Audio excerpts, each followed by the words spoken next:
One of the questions I get on my lives really regularly is, how do I get started? Where do I find a class? How can I learn more? And I have been spending some time putting together some resources for you, and I'm about ready to publish that. However, I thought it would be a really good idea to share some of the books that I have purchased and read over the years.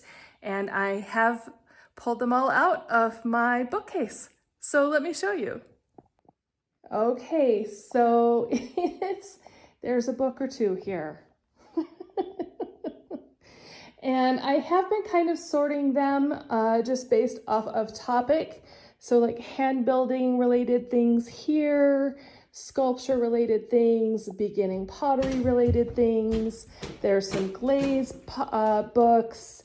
There's some marketing and business books and studio setup books. And there's also a whole big pile of gallery style books that I found just super inspirational, and I actually am published in one of these, so I'm also a little bit loyal to that.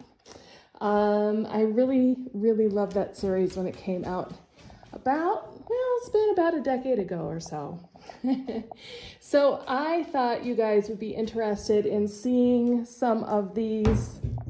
I'm going to put together, with some help, I'm going to put together the list and some links, and I hope that you guys are as excited as I am that this is coming together. See you soon.